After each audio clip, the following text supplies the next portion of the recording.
record. So should I say episode 2? So it's not really episode 2. We're going episode 2. Okay. We're going Cool. episode 2. New setup, new people.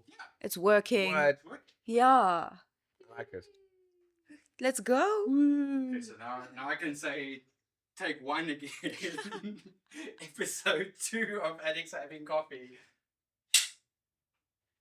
Hi, guys, and welcome to Addicts Having Coffee with me, Tony Quinn, where we talk addiction, recovery, and everything in between. First of all, I want to thank everyone for being here behind the scenes. We've got Carly, Oratile, Dalen, and Aaron, who have just put in so much work. Like I said, we're back at the studio by Red's Imagery, which is like one of my favorite places in Linden. And today, we have Liam B with us. Hi, Liam. Hi, Tony. How you doing, Thank man? you, everybody, for having me. Such a cool venue that you have here. If anybody hasn't been, come and join the Splatter Room. It's really cool. What Liam said, because honestly, I think we're gonna have like a day where we bring everyone back and we're just gonna splatter paint at this room and just get everything out. Mm. I feel like that's a good vibe. Most definitely. Just You a know, we bunch need of that in our recovering lives. addicts throwing paint at a We wall. need color in our lives. We really do. So Lee, when we do this, like I say to everyone, first of all, it's really an honor to have you here. We've been trying to organize this for a while. Trust me, guys. We have been. And I kept making mistakes. And so did I. No, you didn't. I'm sure I did. No, it was all me, bro. It was all me. Let me put it out there. I'll take some of the blame as well. No, you were trying. You were checking in. I was just like, we're gonna try for this week and next week, and then we eventually found this place. So. Exactly. It happens when it's supposed to happen, right? Exactly. So I'm Exactly. grateful for it because I've watched a few of your videos already. Well, I've actually watched them all. Aw. And to be a part of this whole thing, like I feel very privileged and honored. Well, I feel Yeah, very thank privileged you. and honored to have you here because I know the kind of work you do, and I know how honest and vulnerable you always are. Have to be. And guys, I actually don't know Liam's entire story. I don't. So I'm going to be finding stuff out as we Thought go. we were friends, man. Like, we know parts of the story, but I've never heard you share, right? No, I don't think I so. don't think so. Maybe on other people's shares, but I don't think you've been at any of the milestone ones. Yeah, I've never. No. I'm a terrible person, Very much actually. so. I'm very sorry, guys. I am a selfish, You need to selfish do more human. meetings, man. Shut up. I've done my time. I go once a week. Oh, to anyone asking, we're just discussing 12-step meetings. We're part of a 12-step program. Again, doesn't work for everyone's recovery, Yeah. but it works for us. And that's how we met. Yeah. I'm pretty sure I knew you from active addiction. I definitely think so. I mean, especially, like, I must say, I'm amazed that you were willing to take photos of yourself in active addiction because I was never that person. I think the biggest photos that I took was like maybe of like up my nose or whatever just to see like if things were there or, you know, like weird parts of my body to see if things were going wrong. But no, never. I hated what I looked like in active. So. I thought, I am not even kidding, I thought I was the hottest person in the room. Yeah, no, Yeah. 100%. I even remember thinking to myself, like at the end, you know, like I looked at a photo of myself the other day and my God, was I skinny. It's terrifying. But I remember thinking at that point in time, like I was the hottest thing around. Yeah. Like I could see my abs and stuff. It didn't matter that I had ribs and stuff with it. But I was like, no, you know, he's doing something right. You can see your So- internal organs Exactly. and you're like, yes, that's my liver. 100%. Pants are fitting well, shirts are fitting. Like, didn't have a problem with it at all. No, I do. I have lots of photos from active, but I don't have I don't have any videos because I did pawn the Okay. cameras that did have the videos and a lot more other photos.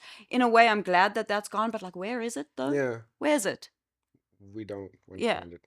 Well, let's discussing this kind of stuff. Lee, whenever you're ready, do you want to kind of take us through your childhood, tell us your story, Yeah, and how sure. you found your way? And like I always say to everyone, if you're uncomfortable with anything that is asked, tell me to move on. But I know that you're an open book. Yeah, I really am. Like, I don't know. I think that's for me is I have to accept every part of myself. Yeah. Because I've realized, like, when I hold on to stuff or, you know, like they say, secrets keep us sick type of thing. I've been in recovery a few times. So, like, when I've done that and when I've tried to hide it from people, then that almost leads into my manipulation and my delusion of, you know, I'm not an addict or I'm not an alcoholic or I'm not codependent or whatever. Yeah. And that doesn't work for me. Yeah. Like, yeah, so starting out from when I was young, I guess, where should I, may as well go all the way back to the beginning. Go back, yeah. Yeah. I was born into a broken home, was as far as I knew it. My parents divorced when I was like 12 or 13 months old. Wow. So I didn't really know them together. Yeah. Which is understandable because, as I grew up, me and my sister, she's 2 years older than me, we kind of realized that my mom and my dad never worked together because my mom's quite a strict, Orthodox religious lady who has like one Smirnoff spin a year. And like that's her. Like she'll Yeah. drink half of it and she'll be fine. Whereas my dad's a hippie, so very polar opposites of the spectrum. And we didn't realize how they ended up together, but we understood why they weren't. I get that. And it was quite cool because obviously it gave me a different idea. It gave me different viewpoints. That's So interesting. my dad actually, so one thing I will say to him is that, he gave me a very different way of thinking, very much more open-minded, like introduced me to a lot of really, really cool music, just a different way of believing in stuff. Whereas, like I said, my mom was the very strict Disciplinarian. disciplinarian. This is what you did. This is, but some of those traits I've realized now were a little bit toxic because, it was also, you don't speak about your problems to other people. You don't speak about stuff outside of the family. Yeah. Obviously when I was growing up, I was brought up as kids should be seen and not heard type of thing. That actually takes you straight back to what you said in the beginning. Secrets keep us sick. Yeah. And I find that a lot in family dynamics where Very there's like, not necessarily, where there's kind of really strict thinking and strict guidelines. No, and like, obviously we humans, everybody's Yeah. going to go through shit. Yeah. And like my mom, bless her, but she's definitely one of those, like, she didn't want people to see that part of her. I And know I could that. see she still struggles with it today because she doesn't like people to know anything that goes on in our lives. Whereas for me, like, now I've learned I have to ask for help. Yeah. I have to speak about my stuff because if I don't, I just sit there and run through with it all in my head, and that doesn't work for me. Like I Absolutely. try to outthink life. Yeah. And no, that really doesn't work for me. So yeah, when they had divorced, like my dad still stayed in Joburg for a couple of years. But the unfortunate part of my dad's addiction is he was quite an absent father. Yeah. So we used to see him like once a month. And then he moved down to Cape Town where we only saw him like once a year in like Christmas time. So he struggled too. yeah, Yeah. most definitely. And it's something I've only actually come to realize now that I'm in the program. Before I held a lot of resentments towards it. Before I was very angry with my dad for not being there. Because at that point I was essentially the man of the house, at a very, very young age. So that didn't really help in terms of, having the opportunity to be a child. Yeah. Because my grandparents were also very strict because with my mom being a single mom, she worked all day. Yeah. Of course. She worked from home, so she did obviously try her best, but she was working all the time. So me and my sister were left to kind of do our own thing, which was awesome. I love my sister, but I've realized now it didn't really work well for me. Yeah. It kind of fucked my mentality up a little bit. Of course. And yeah, like it's been very interesting trying to unpack all of these things in recovery. Because before this, I didn't really know about any of that, especially with codependency, because I'm part of Coda. And I found out that that's probably my main addiction. Do you want to explain what codependency is to anyone listening who might be interested to? Because we all hear the word. Yeah, sure. Yeah. Like codependency, as far as I understand it, it's kind of, I give a lot of myself to anybody else who just gives me a little bit of love and attention. Yeah. Because with me having abandonment issues, and I found out I was they call it like a lost child archetype. Yes. Where because I was abandoned and not given love and attention and affection and all of that other type of stuff, I was kind of left to my own devices. So you can either go one or two ways with that. You can either be the kid who's kind of self-sufficient and takes care of himself, or you become the little rebel. Yeah. And I kind of swayed between both of those. Because with me being left to my own devices a lot of the time, I was okay by myself, like I could entertain myself. I did my own thing, but it started to obviously also make me feel that I wasn't worth anything, and that I'd done something wrong, and there was something really wrong with me. Yes. So I've realized with parts of that, like in my friendships and in my relationships or whatever when I was growing up, as soon as people gave me a little bit of love and attention, I'd be like, okay, now this person really loves me, really cares for me. So then I'd become completely codependent on those people. You know, Absolutely. like they were like my whole life. I would do anything for them. I would give pretty much all of myself, even if it was toxic, just so that I could have friends. I get that. Yeah. What And was it like going through school? school. I knew I had to ask you about school. Yeah, always have to. School, like I said, school was interesting. I went to a private school in the south, and I used to walk to school. But yeah, I was a very weird looking kid. I had like a bowl haircut, and I had little buck teeth, and my surname's Bird, so I used to get teased a lot. Oh. And I like parts of me thinks it's because people used to get the reaction, and like I still held a lot of resentments towards that for a very long time. But through working in this program, I started to try and figure out my part to play and all of that. And kids are kids. They're just gonna be that way. But it wasn't really fun when I was going through it. Yeah, that kids are kids things. I just feel like for our generation, not specific, I think it's all generations. Like bullying is really, really harmful. Very much so. Yeah. And I don't think people realize the amount of trauma they actually put other people through. 100%. And it's quite hectic, man. Like I can understand why a lot of kids now are developing serious problems or committing suicide or, acting out in whatever way that they can, because I can't imagine what it would be like in this era being a child. With social media, Yeah. specifically, I honestly don't know if I would have been able to have gotten through that as a kid. Most It definitely not. scares me so much. Because we were only limited to having it when we were at school, right? Whereas now in social media, you could be completely bullied or teased or body shamed or whatever Yeah. throughout the day. Yeah. And, that must be anonymously. anonymously. Yeah. And, like I've seen how hectic people are online, and people are like beyond terrible. Yeah. And it's really scary. But I mean, yeah. Shame I you guess went we're through all that, sick yeah. people. But I realized that obviously going through all of that, like with my codependency, then I'd start to latch on to different people. Like I remember I would try and be friends with the new kid in the school because they didn't know me. Yeah. And I'd be like, okay, well, let me try and be friends with these people before anybody else gets Yeah. involved with them, because they don't know me and I could possibly be their friend. And it worked a lot, but then it also worked the other way. As soon as other people got to know them, then stories came out about me or whatever, and then They would like leave you. yeah. Do you know what I used to do? I don't think I've ever shared this. There was a woman in my life who used to bully me. It was my mom's friend. Okay. And she was this is a grown woman. She used to tell me I'm not good enough. I need to be friends with the popular girls if I want to fit in. So I would go and get like stuff from my mom's cupboard, like perfumes and things like that. And I'd steal it and I'd go to school and I'd give it to the popular girls to try and make them be my friend. Yeah. That kind of But that's thing. exactly Yeah. what I'd do as well. Like I would shower people with gifts, or I would do whatever for you. Like I'd become your best friend. Yeah.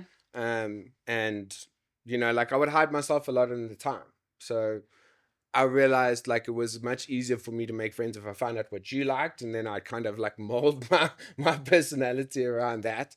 And yeah, I mean, you lose yourself quite easily Completely. in that situation. So I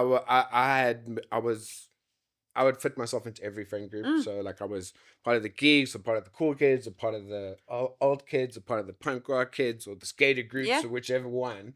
Purely because I didn't really know where I would fit.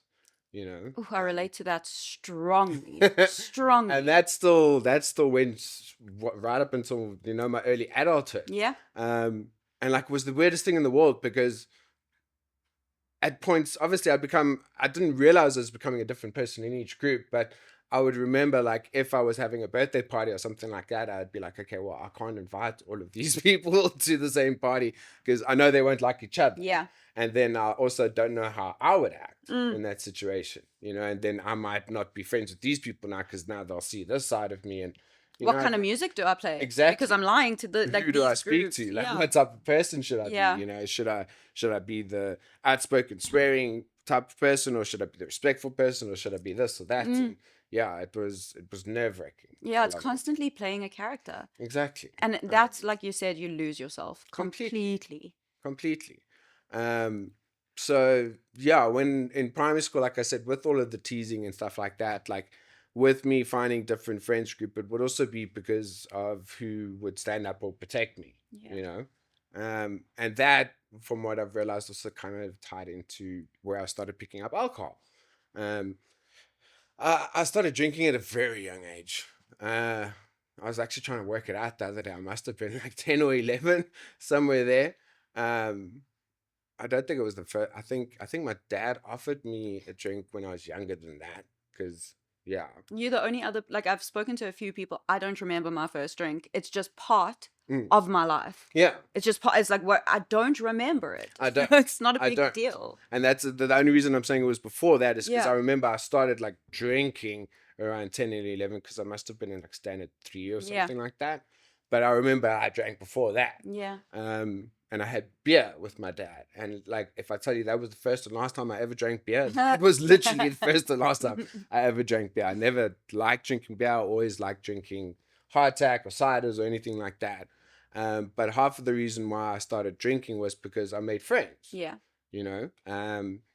And then I started to go out quite a lot, went to like under 18 clubs or snuck into clubs or something like that. And Did that- you have the student card? Yeah. Fake student I had ID? a fake passport. How? Because one of my, well, that was like in Well, high school. maybe don't answer, kids. I can't tell you how I did it, but one of my friends had an expired passport. He was older than me, and I did things, and you know, it Passport worked. is crazy, Liam. It really, really worked. But yeah, like when I started going out, I realized that kind of gave me a social hierarchy. Yeah. And then when people realized that in school, then people stopped teasing me.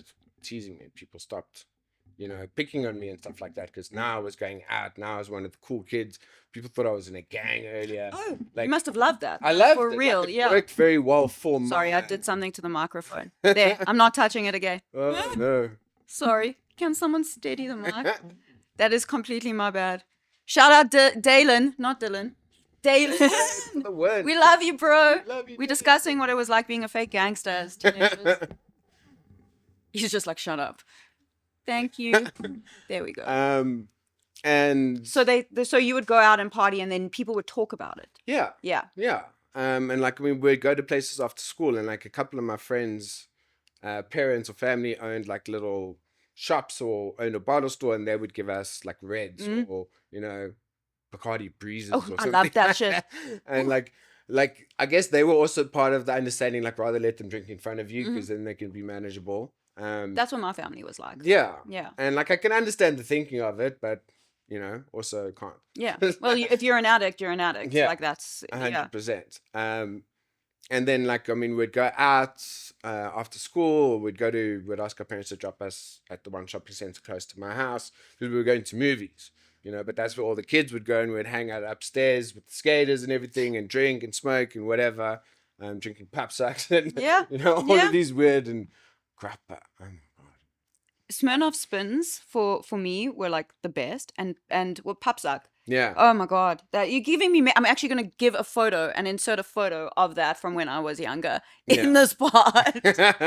Yeah, it was hectic. Yeah. But I mean, like I said, then I started to make a lot of friends that were older than me, and I think that kind of stuck into and tied into why people would then start staying away from me. Oh, in school, which I liked because then I wasn't getting embarrassed and I wasn't being humiliated and I didn't feel less than. Oh, so it put you in control of Yeah. the narrative. Yeah. So if they fear me or they don't want to be around me, then I know what they're thinking, and I'm in a power position. Exactly. So relatable. Exactly. So fucking relatable. And then that would make me do whatever I could to stay in that position, Yes. So yeah, I mean, it was very, very messed up. But it worked for me. And then I became the little rebel at school. So, I started smoking at school, or, I was very naughty. And then I got politely asked to leave. Oh, My were you school. told to leave? Yeah. They Yeah. said, no, we think you'll do better somewhere else. Yeah. And I was like, okay. How old were you at that point? This was in standard 7. Oh, so early in Yeah. high school career. Yeah. Okay, So, Liam. grade 9 for the Yeah. new kids. So this was quite early, and like I said, I was always a naughty kid. So even in primary school, I remember my mom used to probably get called in like once a year, and then when I got to high school, after the drinking and smoking and everything, then it was more like once a month. Yeah. And I was on daily report every single week, and like I was a problem. Yeah. But like it still, like I said, it played in a lot to me because my sister was a very good student. So people used to compare us a lot of the time, and that's where I used to become very aggressive with the teachers. Um, so like I don't know, it was a really messed up situation. Some of the things I feel justified by how I acted towards teachers, other times probably not. And then I went to boarding school, Oh, wow. which was very good for me because, like I said, at that point, with my dad never being around, like I never really had a male role Yeah. figure in my life. So it was just me and my sister and my mom, and my sister's friends used to come over all the time. So I had like so many impromptu sisters. Yeah. And then when I went to boarding school, it was an all boys boarding school in Pretoria, which was great for me. But it also like accelerated the drinking part of everything.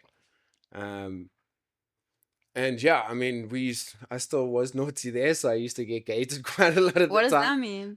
So I was a weekly boarder, so I'd go to school on the Sunday and I'd come back on the Saturday. Oh, so they wouldn't let you leave. Yeah, Hey. exactly. They wouldn't let you go home for the Yeah. weekend. And like I think you got black marks is what they called it, and if you got one black mark, you'd be on like half an hour drills where you'd go and do physical, like running around or running upstairs, and Sounds like a certain kind of rehab. yeah. Sorry.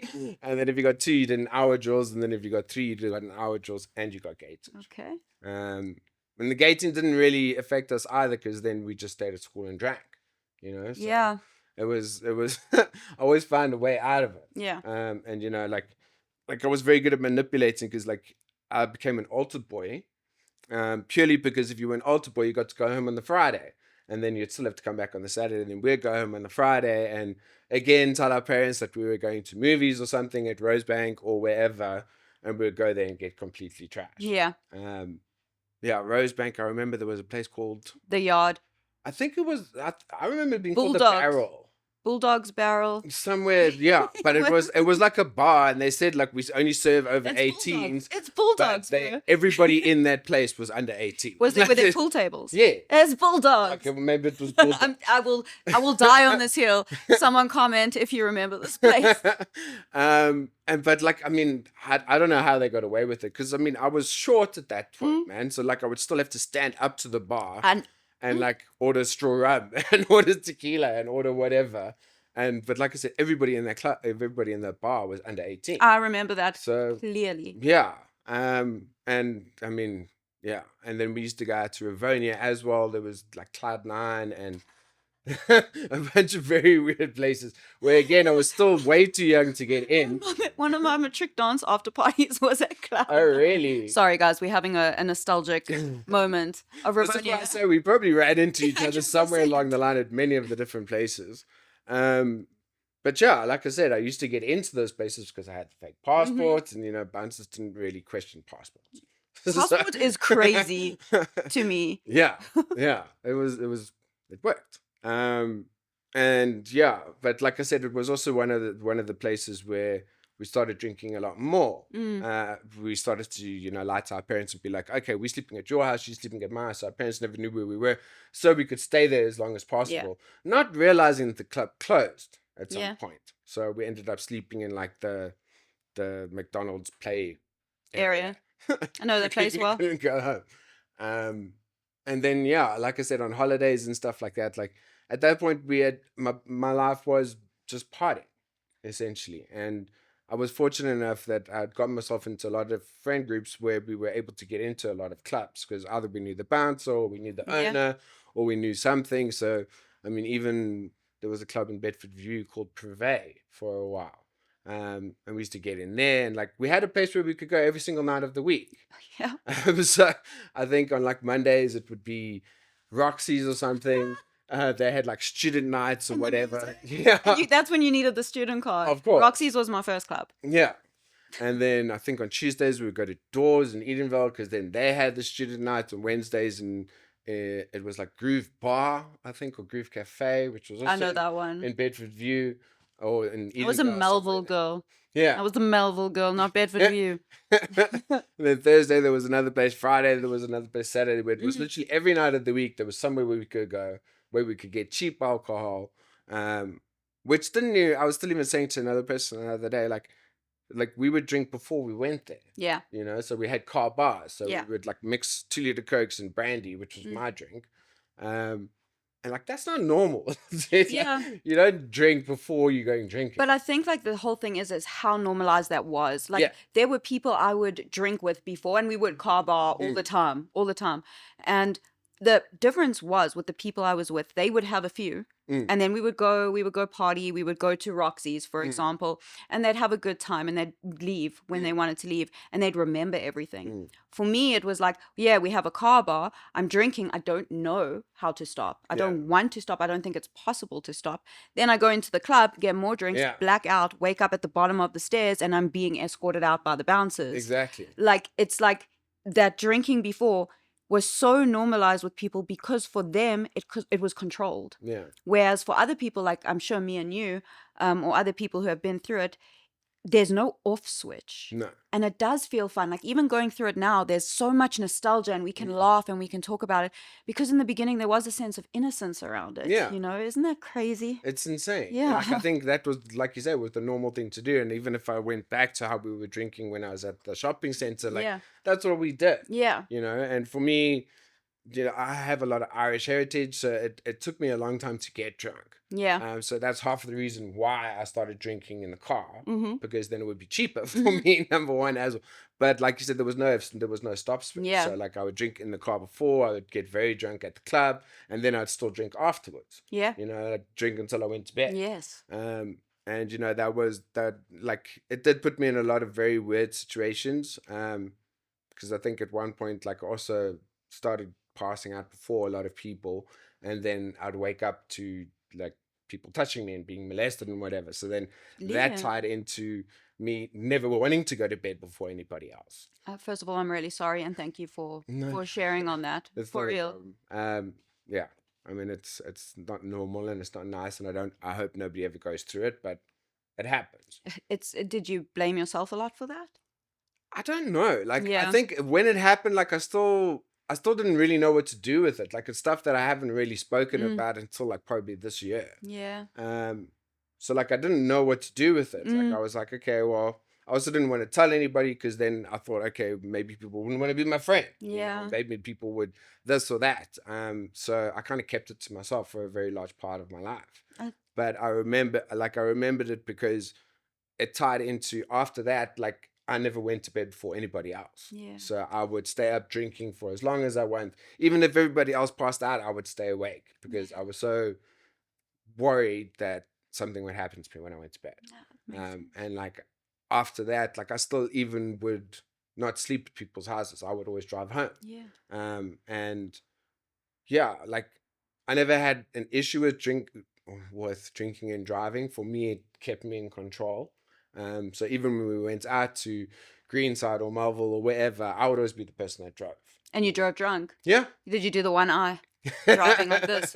One eye, two fingers up, keep the lane between your fingers, you know. So you thought you were in control because you could leave? Yes. But of course you're not in control because you're drunk and you're driving. But yeah, like I was also in control because I didn't trust anybody else driving. Yes. Unfortunately, the one part of my life is I've also had a lot of friends who died at very young ages, from drunken car accidents or suicide or a lot of different things. And like I think at that point, I must also mention like a lot of my friends at that point also started getting involved in the harder drugs. Yes. And I never wanted to do that, you know, so partly because of my father, not that he was on anything else at that point. But yeah, I don't know. Like I saw what happened to them and I saw what happened to a lot of my friends. So I stayed away from chemicals. I didn't even smoke weed at that point. And then I think the first time I smoked weed was probably at the end of matric, weirdly enough. Yeah, it was because one of my friends at school, like at the boarding school, I mean, yeah, people tend to think that the richer the school, the less drugs that'll be there. From what I've seen, it's just the higher caliber of drugs. Like in terms of society, like more Yeah, the more expensive expensive drug. high Yeah. caliber. I shouldn't call Yeah. it that. No, I know you didn't mean it like that. I know No, you of did, but course. that is a good way to describe it because people do see it like that. Yeah. You can go into a room and I mean, this has happened. I can go into a bathroom at a club and I'll pull out meth and then someone's sniffing coke next to me and they judge me. Yeah, 100%. I mean, I get it, but But like, still. yeah, And like that was the thing. Like people were like double dropping at break, and going to class, tripping their balls off. yeah, And I was like, how the hell are these people doing this type of thing? Like at school, I was at that school.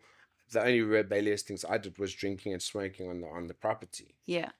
which got me into trouble as well. I eventually got expelled from boarding because I was smoking cigarettes, Mm-hmm.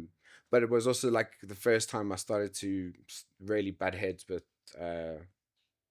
what do you call it? Like authority, if you want to Yes, call it that. yes, authority figures. Yeah. Because I mean, who gets into trouble for smoking cigarettes? And if I tell you, like they would take us for nicotine tests every Nicotine? How do you week. do a nicotine They test? take your blood. Okay. And they would take our blood every single week. And nicotine only stays in your blood for like 72 hours or something like that. So we started having a lot of fights with them because they would test us on a Monday and we'd be like, okay, but we're allowed to smoke at home. Not that my mom allowed me to smoke, but she knew I did. My mom allowed me to smoke. Yeah.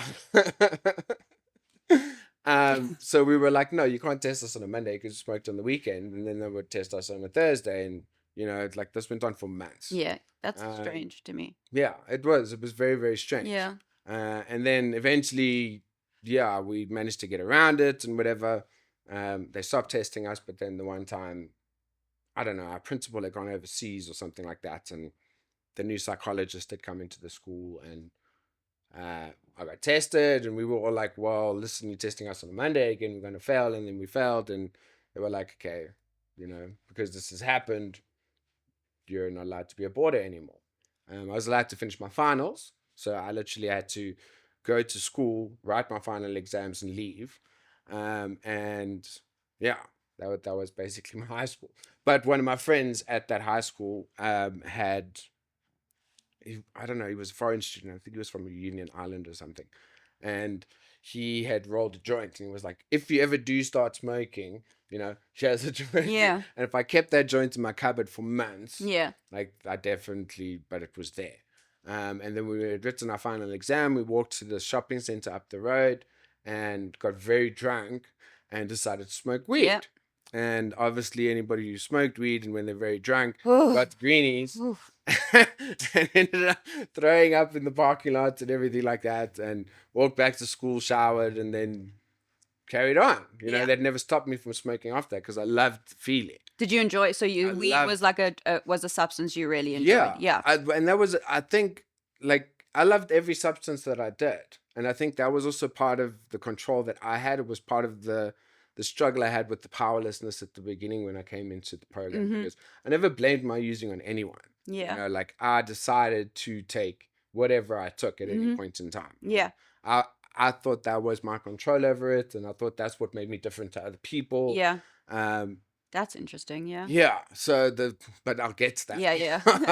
And then like I said, at that point I went and did a gap year overseas. I went to the UK for a year. And that blew my mind because in the UK you're allowed to drink in public, so that helped me. Yeah. They had really good weed at that point because I think at that point I was smoking shitty weed. Yeah, I was smoking 5 rand pre-rolled joints From a matchbox. and like getting like, but at that point I was still driving into weird areas. We go by like blocks of skunk. Yeah. Yeah. It's called. For like 50 rand, and weed was, yeah. Like I was saying to you earlier, people don't really know how easy you have it now. We used to have to drive to crazy areas to get weed. And yeah, when I went to the UK, everything was a lot more open than I thought it ever was here. Yeah. Like even when I went to clubs there, I mean, you'd have dealers walking around in the clubs asking people if they wanted pills or coke or whatever. And it was like a lot more in my face. Like even if you got off the tubes, there was some guy offering you weed wherever you went. Yeah. Or coke or whatever.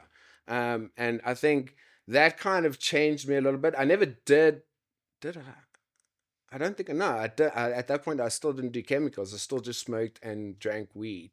Oh, smoked and drank alcohol.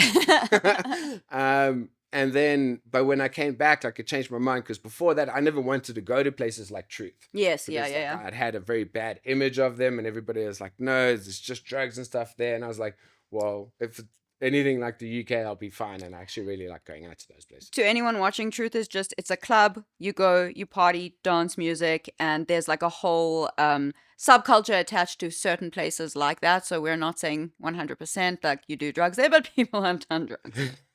Yeah, we're not saying officially, but that's where everybody that did that time. So,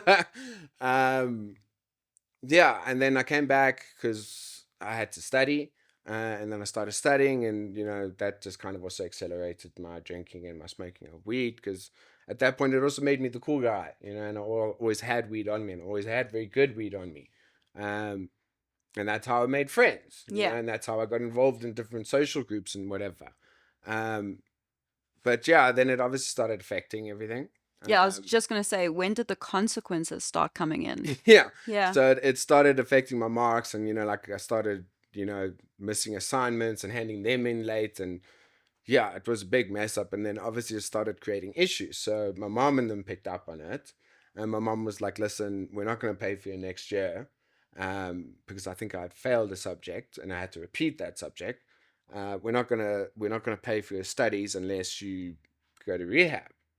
And at that point, it was just an outpatient program. So outpatient, obviously, you don't have to go into a treatment center. You just have to go to group therapy or whatever. Yeah. I think it was twice a week. Yep. You have to get tested. Mm-hmm. And yeah, that was my first experience of recovery. Yes. But even when I went in there, like, again, a lot of the people that were in the rooms with me had done chemicals and were on like cats or coke. So you start comparing. Yeah, oh man, Yeah. these were the people that were telling me like, "Why are you here? Like, you only Yeah. smoke weed and drink." Yeah. Yeah. Which obviously wasn't good for them and wasn't probably good for me. No, I just want to touch on that because I find that that's like a big thing. Mm. Like a lot of people will go into recovery spaces kind of early on, right? And it's like early on for weed, or no, I'm not talking about when your parent catches you with a little bit of weed and then sends you to a rehab. Like people who have issues around weed and psychosis that comes with weed and stuff like that, and alcohol. You go into a kind of recovery space early, Yeah. and in a way, there's this invalidation of your struggles. When you can put it on yourself, I put it on myself. I was like, I'm just in here for alcohol and like a little bit of pills. Like it's not that bad, even Yeah. though I just written my car off in a golf course, right? But exactly. But then other people also play into that because it can become a competitive space. Well, oh, they're just on X. And not X, they're on they're just on you got it. They're just on alcohol, or they're just on weed, and then someone else is there for a perceived harder substance, but it's having the same effect on Yeah. both people. And it makes a lot of other people, I don't want to say it gives them an excuse. It gave me an excuse to say, I'm not that bad. Let me go out, and until I get bad or worse, or I have more stories to tell, then I'm worthy of asking for help. 100%. Yeah. And I mean, I guess that's why they said, I mean, you obviously look for the similarities, not the differences. But that was exactly it. I didn't think I was that type of addict. 'Cause Yeah. Like I said, when I was younger, a lot of my friends had gone down very dark routes and were pawning their parents' stuff or stealing from their parents and ending up on the streets. And I hadn't been there yet. Yeah. So I didn't have a problem. Yeah. And at that point, I think my dad had also ended up, he says it was speed, as far as I can tell, it's probably meth. Yeah, same. It's not the same thing, but like it's very yeah, similar. yeah. And he had ended up in rehab, and at that point, I hadn't spoken to my father for about 4 years. 'Cause Wow. I was like, well, if you want to be part of my life, then you need to show effort. And he didn't show effort, and I was like, okay, well, I'm not going to show effort, and we hadn't spoken. And then he ended up in rehab and went down to Cape Town to go and help him get into a rehab, and also went to Al-Anon, I guess, at that point. Al-Anon is for family and loved ones of addicts who go and share about their experience with their children, their partner, their parents, or whatever. We've touched on it before. So, Yeah, so very, very useful space because what we've learned is obviously our addiction affects our families, and Yeah. I've seen the trauma that I caused my family now. Yeah. But also it gave me and my sister a very different place because again, people started asking us questions like, "Oh, did your father ever get angry with you guys, or did he ever hit you, or did he ever break anything?" And my father was, like I said, a hippie. He was very peace, love, and harmony. Never raised his voice at us. Yeah. Never gave us hidings. I mean, he wasn't there enough to probably Yeah. do that. But that also gave us a very different view of everything. Like, okay, well, we don't think he's like everybody else, but now when me and my dad speak about it, like he tells me stories of things that used to happen, how he got robbed, and Yeah. how he owed dealers and all of this stuff. Mm. I'm like, okay, well, Yeah. I understand. But going back to that first outpatient rehab that I was at, like also with me smoking weed stays in your system for a very long time. So I used that to manipulate the tests and everything like that because there were tests every week, and I knew for like 3 or 4 weeks it didn't matter if I had stopped, Yeah. I would still be testing positive for Yeah. stuff. So I still smoke every now and then, and basically I was only doing that so that my parents could pay for varsity, and once they had paid for varsity, then I didn't care about what I was learning anymore. Yeah. So I kind of just completed the outpatient course and went on my merry way. Yeah. Yeah, and then I Did think things start to spiral? yeah. Yeah. Well, like it didn't change my using. Yes, of I course. I still carried on smoking. I still carried on drinking. Like I started doing. I became a lot more dedicated at varsity. And at that point, like the delusions and stuff started playing in my head because then I was doing well. I was doing what I needed to do. I was getting good marks at varsity. I got in a job. Like I wasn't that type of addict. Yes, You I'm know? not like everyone else. No. I'm special and I'm different. Yeah, Yeah. exactly. And then I think somewhere in my second or third year, oh yeah, and then I got in a relationship and I moved in with my girlfriend, and like I said, at that point, everything was going well. It's like the way you're ticking boxes. Yeah, everything. So for me, I had sorted the problem out. I tried to control my using. Like I would smoke at certain times and drink at certain times, and wow. And then we broke up because she wanted to immigrate and have kids, and I didn't want to immigrate and have kids. I wasn't at that point in my life, so we had like a very mutual breakup, which was awesome, but it didn't work well for me. Yeah. I thought it would have worked well at the beginning, but yeah, I went down a massive spiral. I was now car borrowing by myself and drinking and smoking in my car by myself and driving around, blaming the world for everything that had happened to me. Yeah. And that was probably the time that I had the second car accident. First car accident I had when I was in school. Yeah, that was the time and that was probably the worst one that I had. Like I wrote off the car. I ended up, I think I passed out at the wheel because I remember driving down the road, and then the next thing I was on the side of the road, and I tried to correct it, and I ended up sliding out, and I smashed through one of those big concrete dustbins. Oh yeah. Yeah, it was not a good situation. But still I didn't put it to the drinking and whatever. I was just like, okay, I was going through a bad time. I just passed out at the wheel for black. Yeah, exactly. That's normal. Yeah. Like there's nothing to be worried about. I was still there. And yeah, I don't know. It was very, very twisted situation. Did you get out of that? No cops involved. No nothing. cops Yeah, involved. also happened with Nearly every car accident that I had, no cops involved. Yeah. But a lot of the time I phoned my mom first, and she came, and then So then you're putting it on the parent. Yeah, they deal with it. Said that she was driving a lot of the time. So Yeah. yeah. No, it's okay. Yeah. And yeah, that's how I got out of a lot of things. So I never had any of the repercussions. Even with the first accident that I had, I mean, at that point, I don't even think I had a license. And again, was driving and slid out close to home and ended up writing off the car again. But never had any consequences. The most consequences I had was like I wasn't allowed to drive the car for a month. Yeah. Like, that was it. And maybe I had to take a little bit of flack from family members. And then I think that was around the point where I got into another relationship, which was, I don't know, it was a very, I'm still trying to figure out what actually happened. It was like almost like a polyamorous thing at the beginning, with two lesbian girls. Um, and then we were in recovery at that point, because I think at that point we decided they had stopped drinking and were going to meetings. So I was like, okay, cool. That's now the thing that I'm going to adopt. That's interesting. That's like the more codependency kind of thing. Like Exactly. they're doing that, now I'm taking that route. Yeah. Yeah. And I thought it would give me status or whatever to be in this type of relationship. They were beautiful women. And yeah, like I said, we started going to meetings and stuff together. And then the one night we went to, I don't know, there was a party there in town. So I think Block Party came. Yeah. And weirdly, we all relapsed that night, but not together. Oh, all separately. All Yeah. separately. Yeah. And then that relationship kind of fell to pieces, but me and the one girl still stayed quite close to each other. We had a little bit of a relationship at the beginning, but then we decided, it's better off that we just stay friends. But in my mind, it wasn't that. In my mind, it was, okay, well, I'm going to stay in this relationship until I can prove to you Until that, you love I'm, me. Exactly. I'm the one for you. And that's very codependent, Yes. Yeah. like I believe that she couldn't live her life without me in it. We would do everything together, and that was my life at that point. And, she was actually the first person that I started using drugs with. Like harder substances. Much harder substances. Are you okay to say what Yeah, substances? at that point, like I tried cat, I tried coke.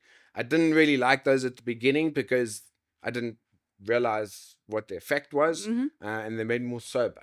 From the alcohol, yeah. Which for me was a lose-lose situation, because then it just meant I had to spend more money. Yeah. So I didn't really like the effect that they gave me, but I also started using a lot of psychedelics. So I tried MD, tried shrooms, tried ecstasy, tried, MDMA.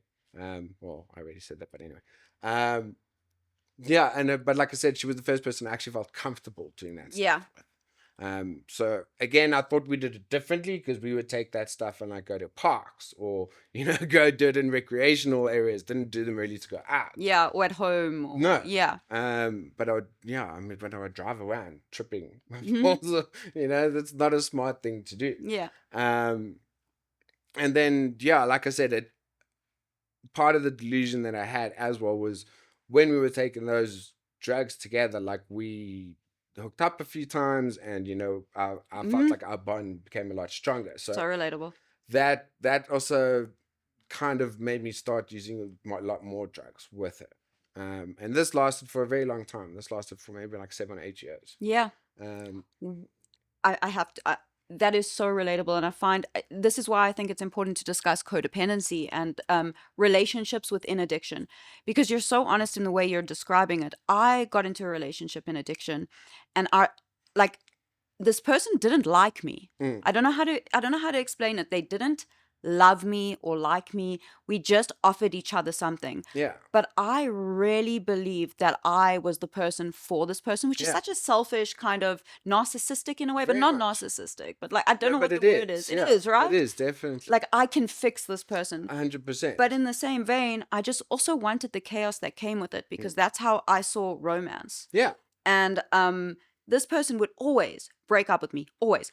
Hated me. Would always break up with me. But the thing that would always get us back together was using substances together, which would lead to intimacy. Yeah. Intimacy, and crazy stuff that, no one else will do this for this person. I'll do it for this person. And I can control how they love me. And that cycle can continue and continue. And you live in for me, I lived in a delusion where I was like, this person is madly in love with me. We've been together for 4 years or whatever. Whereas we were actually only been together for a year, but we've been broken up, but just seeing each other consistently because of substances for 4 years. Yeah. That was my experience. No, but I had almost exactly the same thing. Like, it was exactly that. Like, I was using drugs to keep the relationship going, because I started to realize later in the relationship that, we would never have that type of intimacy when we were sober. Yeah. So that kind of made me start to realize, okay, well, maybe we're not that. But it was exactly that. Like, I tried to be there for as long as I could, and we did everything together. I was like, eventually she'll realize that I'm the perfect guy for her. Nobody like else will treat her the way that I a hopeless romantic type of thing. And I mean, we did everything together. We went on holidays together. We eventually moved in together. Like, we were very codependent on each other Mhm. because we both, I guess, offered each other something. Yeah. And I mean, she's a great girl. I don't put anything on her. I love that you said that. Like Yeah. she's a beautiful person. I still have all the love in the world for her. We Mhm. don't really speak Yeah. much anymore. And that's fine. You know, Yeah. like it is what it is. Life happens. Yeah.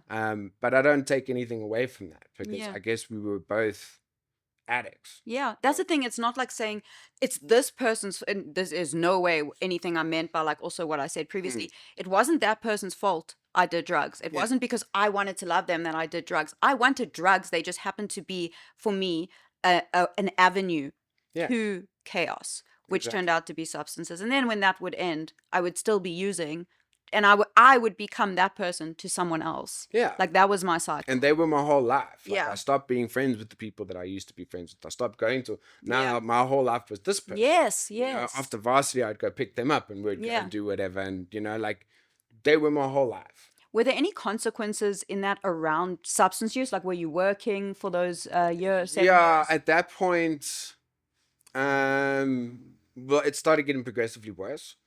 Because obviously, as that relationship, friendship, situationship, whatever you want to call it, started to progress, it started to become a lot more toxic for us both. Yeah. Because the longer it went on, like I said, she was lesbian. I was deluding myself into maybe she's bisexual because, you know, I'm a guy. But she was definitely lesbian. Yeah. There's no doubt but in my mind about that. But it started to build a lot more resentments towards me, Yeah. or for me, Yeah. towards her. And yeah, the more that went on, like she didn't want to do a lot of the drugs we were doing anymore, whereas I did, you know. And then I started using harder substances. So then I started to go into cocaine. Yeah. Because we were hanging out in like Marvel or Greenside or whatever, and the groups that we were hanging around with, that's what they did, you know. And at that point, I actually really started to like again the high that it gave me and the status that it gave me. And you know, I was always the guy that would still go and drive at whatever hour to wherever to go and get whatever. Yeah. You know, I'd sit on the side of the street at 3 o'clock in the morning for hours waiting for the dealer. Furious that he's not there, but ecstatic when he arrives. 5 minutes away. 5 minutes away. 5 minutes away. Yeah. And yeah, it also allowed me to have a little bit more than everybody else because I'd hit on the way home. And yeah, it was, but that drug was probably one of the darkest ones I've ever done because the mental space that it put me in wasn't a good place. Do you want to take us through that mental space? Yeah, like cocaine, like at the beginning, yes, it does what everybody says. It gives you the confidence to go and speak to everybody else. But the way it started to make my mind think and feel about everybody around me wasn't good. Yeah. Like it made me very angry at everything else. It made Yeah. me very paranoid at everything Mhm. else. And at that point, consequences did start happening. Yeah. You know, like I was starting to miss appointments. I was starting to, obviously, I was awake a lot of the Yeah. time. So, you know, when I'd fall asleep, like I would completely miss appointments. And then I'm in the sales industry, so that started to really affect my job. Yeah. And I was working with my mom at that point, so she started to notice a lot of those things too. Started to mess up that relationship or friendship that I was in because, yeah, like I said, she didn't want to do those things anymore, and that's all I wanted to do. Yeah. Yeah, so and then we had a fallout with each other, and she moved out. And again, then now I was stuck, abandoned by everything. So I just started using more drugs, you know. And that was also around the time where I started to become a lot more, how can I say?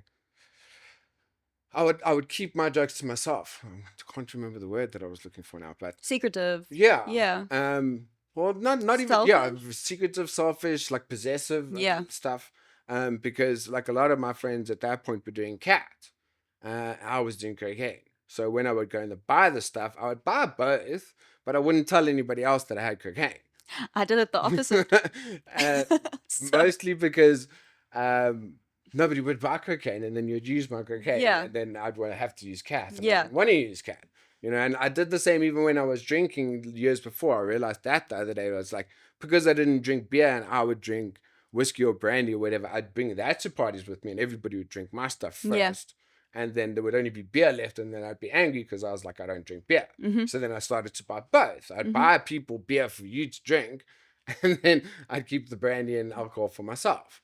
And that's what I was doing with the coke. So when I'd go to, you'd pass around and be like, it's your turn to go to the bathroom, your turn to go to the bathroom. I'd be like, okay, cool, I'm going to take that, and then go use my cocaine, and then come back with the cat bag and give it back like I used Yeah. it. And yeah, it was a very, very twisted situation. But I started to realize like there was a very big problem. So there I actually made the decision to go to rehab. But by like that point, like I said, I had a job, I was on medical aid. Like a lot of the delusion in my head was it was just cocaine. It wasn't weed, it wasn't alcohol, because I wasn't throwing away my life for that. And it didn't destroy the friendships or whatever that I had. It was just cocaine. Again, a just cocaine. So I went to rehab for that. And I only did inpatient rehab, so I was there for like 24 days. And then I went to a halfway. But true to my nature, I think when you go to a halfway house is basically just after rehab. Yeah, you've definitely spoken about it before. No, you can explain But it. just after rehab, you go to another house with addicts. So you're in a safer environment halfway between rehab and normal life, if you want to call it that. And like for the first week, you're under lockdown, so you're not allowed to go anywhere by yourself. You have to always take somebody with you if you're going to meetings or whatever. And then again, I manipulated my way out of it because my sister was arriving from overseas, and I was like, no, I need to go pick up my sister from the airport. And yeah, they let me go because I think it was like on the 6th day or something like that. They were like, no, it's fine, you can go by yourself. And like that was the first time I remembered having arguments in my head about whether or not I should go and pick up, because I was like, nobody's really going to know. And like I remember driving from Randburg, that's where my halfway house was, and like at every single off ramp I was like, should I just go and take this off ramp to go and pick up? No, just make it to the next off ramp, then make it to the next one, make it to the next one. And then I just found myself taking the one off ramp. And I was like, okay, I'm only going to pick up if the dealer answers the phone. Yeah. Rationalize. Exactly. So game. I phoned the dealer and he didn't answer the phone. So I was like, okay, that must be a sign. But almost immediately he phoned me back. And then that's a sign. And then I was like, that's a sign. Yeah. I must go and use. So I went, stopped, picked up, and used on the way to go and pick my sister up, and then used on the way back. And I mean, they caught me immediately because I came in there talking my oh yeah, off, I got you. Because that's one of the things that happens when you're on coke. You talk very fast and you talk a lot. It's so annoying. And I mean it with love. It's very annoying. Very annoying. I was that person, except meth. Yeah. Oh yeah, but like I must say, before I went into rehab, like I remember being at my house, and like it got very, very bad with coke. Like I remember getting like using all night, even when I wasn't feeling very good. Yeah. And like it was weird when I used that night, like it brought back everything that was good again. Yeah. But because I got caught, they were like, okay, no, you need to go into a long-term treatment facility, and I blamed it on everything else. I blamed it on the people that I was with. I blamed it, I think in that first week, I think we had already relapsed at the halfway house because somebody was drinking. Yeah. All together. Well, like I think it was like 2 or 3 of us. Yeah. And again, they were like, no, you're not going to tell anybody. I was like, no, I'll never snitch on anybody, type of thing. So I think I drank already, and me and my one friend who I was in treatment with, we started snuffing each other's meds. Oh my God. Sorry. It is the most painful experience. It's not good at all. It's horrific. It really it doesn't do anything. No, but it's still, yeah. It was like, I don't know, the habits or whatever you want to call Yeah. it. So I blamed it all on that. I was like, no, that's why I picked up, because this, and this. I picked up because I picked up. Yeah. It wasn't my fault. It was everybody else's fault. And I was like, okay, well, it's not going to happen again. If it does, I'll sign a contract saying that, I'll go to long-term treatment for 6 months. That's what everyone does. I've noticed that. It's like you sign this contract, but it's not like a helpful rehab. They'll be like, you go to this really bad rehab that everyone is scared of if you relapse. And I don't think that's actually very helpful sometimes. No, well, fortunately, it was still with the same rehab. Oh, okay, good. You were safe. I wasn't. I didn't want to go into long-term treatment. So that was my excuse to get out of it. Yeah. And like that lasted maybe about 2 or 3 weeks. until at that point again, like I'd kept it to myself. This is why I was saying I have to be very honest with stuff now, because at work nobody knew that I'd been to rehab. Oh, really? So that was separate. Completely separate. Okay. So I think the only person that knew was my boss, but obviously everybody else at work that I had smoked with or drank with didn't know. Yeah. So I remember I went to work the one day, and one of the guys that I used to smoke weed with offered me weed. He was like, "Oh, I've got this new stuff." He's like, "Yeah, just have some." And I didn't say anything to him. I didn't say to him, "Hey, I was living in a halfway house," or "Hey, I'd just been to rehab." I was just like, "Cool, here's the weed," you know. And slowly but surely, like I think I kept it for like maybe 2 or 3 days, and then I had a bad day or a stressful one, and I was like, okay, I can smoke a little bit. So I used to put a little bit on the top of my cigarettes, and then that became a little bit more, and then eventually became a joint. And I was hiding it very well in my mind, because nobody knew, you know. And then I think that went on for probably about a month, and not thinking in my head, obviously I'm going to get randomly tested at some point, because they have to do that. And I think I knew I'd smoked, so I knew I was screwed for the next 30 days or whatever. But then the day that I was supposed to get randomly tested, I think my psychologist who was there, she had left. So I had a new psychologist, and yeah, I don't know. She was just like, okay, you need to get randomly tested one day. I was like, okay, cool, I'll do it. And I was smoking by the rehab, but then nobody else knew I was supposed to get randomly tested. So I walked out, and I drove straight to the halfway house. I packed my bags and everything like that, and I left, because I knew what was going to happen. I knew what the consequences were going to be. And I was like, I'm not doing that. I was like, I've got work. I'm working now. I've got all of this other stuff. And I was like, I'm not using coke. I'm not using this. I'm only smoking weed. And I even gave up drinking at that point. And that's what I told everybody. I was like, I'm not going to go back to rehab. That's what I told my mom. And my mom had just broken her leg at that point, so I was helping her out a lot. So I kind of played that part. And I didn't go. I didn't go back to rehab. I like I said, I ran away. And that lasted for probably about 2 or 3 years. Yeah. You know, all I did was smoke weed. Yeah, which is a form of harm reduction if you want to look at it that way. You know, it's whatever you want to call it. Yeah. But it was exactly that. And like the reason why I didn't want to drink was I knew when I was drunk, then I'd want to use other substances. And I was like, I don't want to do that again because I know where that goes. But weed's fine. It's got the medicinal benefits. You know, it helps me not get angry at people. And yeah, that lasted up until I think COVID. Yeah, 2020 was a year. It was a year. And then I got into contact with one of my friends that I used to use with. And she was in a bad situation. She had broken up with her boyfriend, and she was staying at a backpackers or something like that. And she said somebody was trying to break into her room. And this was during that first lockdown. Yeah. So me being the savior, I was just going to say, Mr. Savior over here. Part of my codependency, that's what I do. Because I believe nobody else can help you. And, you know, that's my in to anything. So I went and saved. You know, I was like, okay, I'll pick you up, take you to a guest house or whatever.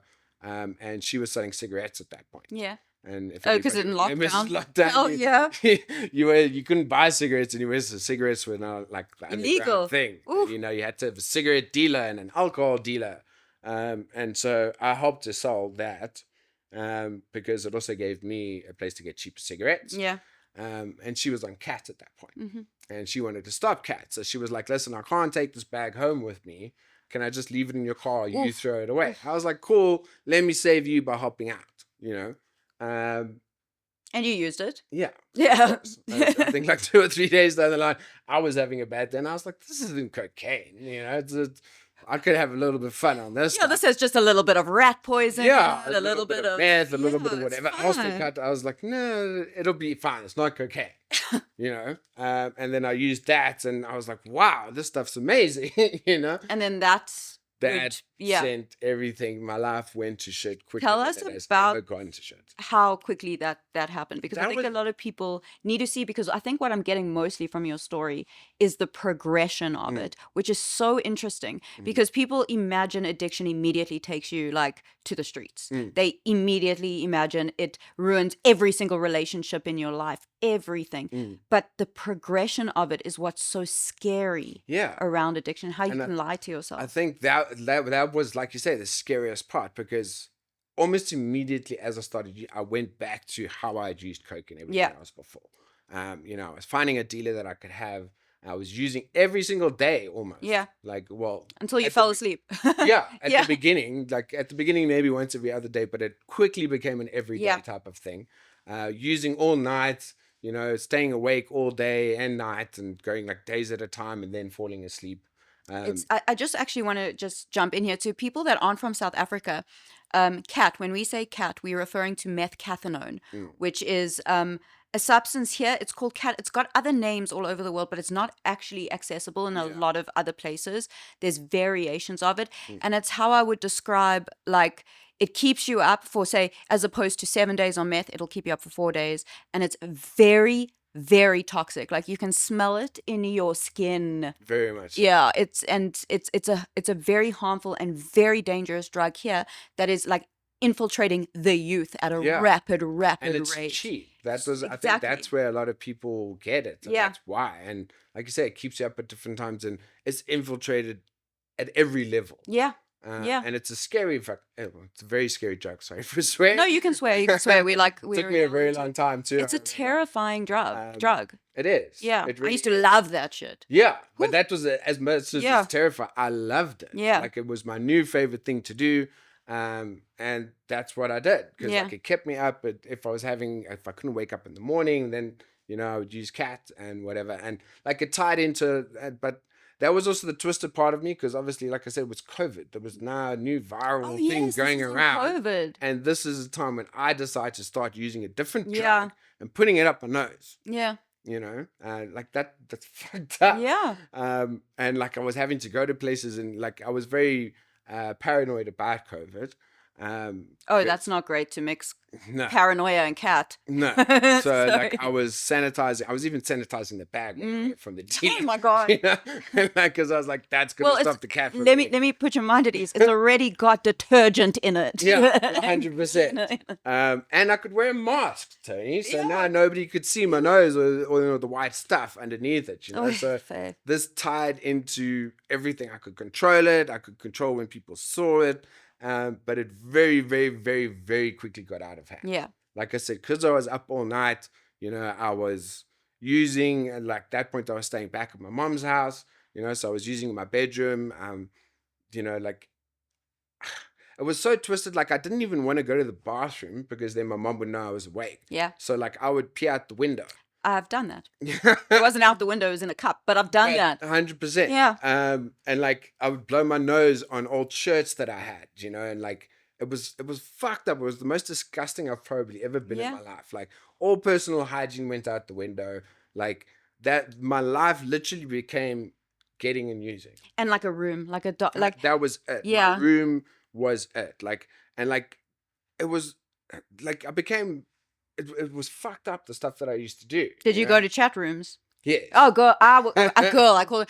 I was on chat rooms all the time, late into the night, like 100%. Doing that and doing things. I remember you talking about chat roulette. Oh my God, I loved chat roulette. It was the most horrifying place to be, actually. But it was fun. Terrifying. Yeah, it felt fun in that. And then you go through, and then all of a sudden there's an old man, and you're worried that there might be a little girl in the back, and you don't know what to do. Unfortunately, a lot of dicks. Yeah, it's a lot. Like, you'd scroll one, and there would just be some guy's dick. Yeah. And you'd be like, okay, next one.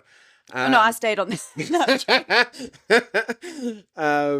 Yeah, but like I said, very, very fucked up. And all I was doing was playing games on my phone, and chopping lines, and like, when I was running out, like, I was scraping the tables to get a new line, or finding little piece of it on the floor. It's so dark when you like just put it into perspective, because it's so easy to glamorize it. Yeah. But you're digging through a carpet. 100%. Or licking a bag. And it's white, it must be. Yeah. It couldn't be anything else. Cat litter. And like, then even with weed, like, I was going outside and finding the different little roaches, which is like the last part of a joint. And taking all of those and taking them all out and putting it into one so I could smoke it. Like, this is the type of stuff I was doing. At that point, I also started pawning stuff. Yeah. Like, I was taking my mom's iPad and stuff like that, and I was pawning that, and then I was pawning my own laptop, and then I was taking personal loans to go and get the stuff back. Wow. This is and quick quick progression. Boodle, Wonga loans, or whatever you want to call it.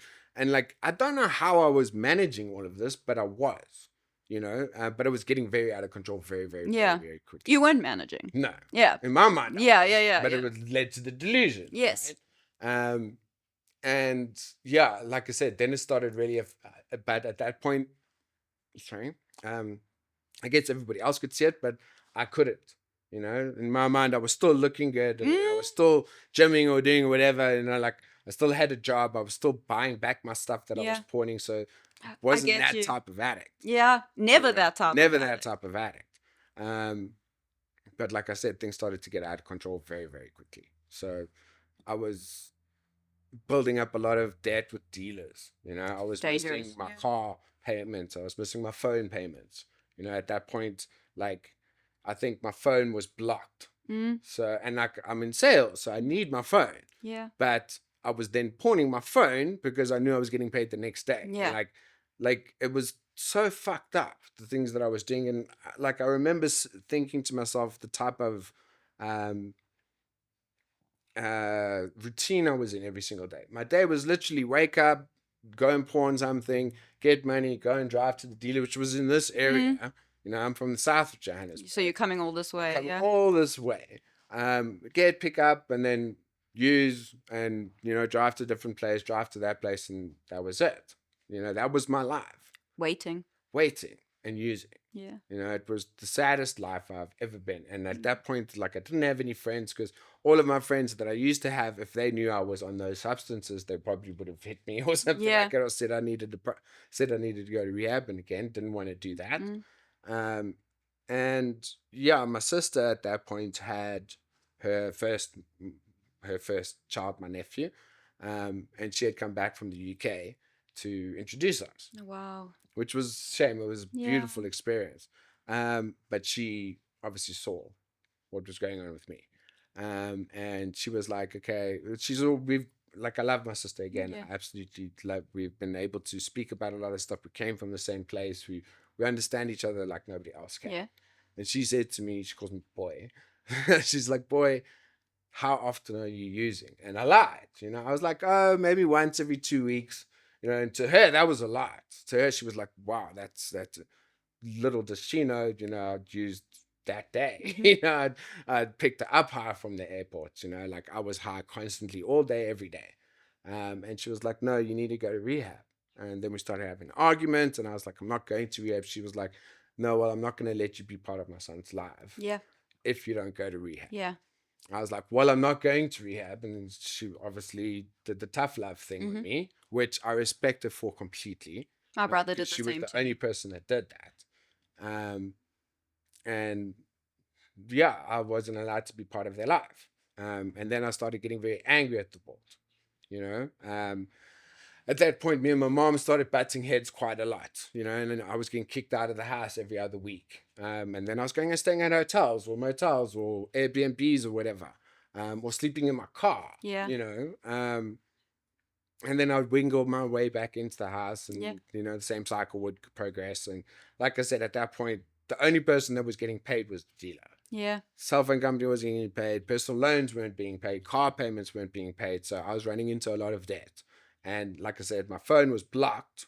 But again, I would work my way around that, because then I would use the Wi-Fi at home to say to the dealer, oh, I'm on my way, and then drive through here and find the Nando's, the McDonald's, connect to the free Wi-Fi there, and be like, listen, I'm down the road, and then I sold my car, because that was the only thing of real value that I had, and it was almost paid off. And in my mind, the bank was coming to take my car soon. They hadn't said. I was like, let me try and sell my car, use that to pay off the outstanding payments that I have on that, pay the outstanding payments on my phone, get my laptop back, pay off the dealers, and everything will be fine. Yeah. Like, I've got a plan to manage this all. Yeah. So that's what I did.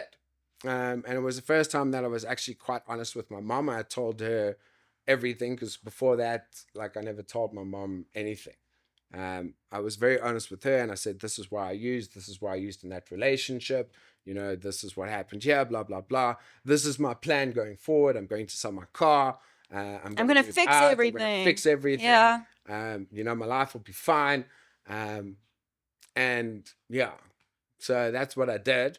And everything was fine for like maybe a month, because as soon as the dealer got paid, I just took more debt. Yeah. You know, as soon as everything, like my phone got turned back on, but then it got turned back off again.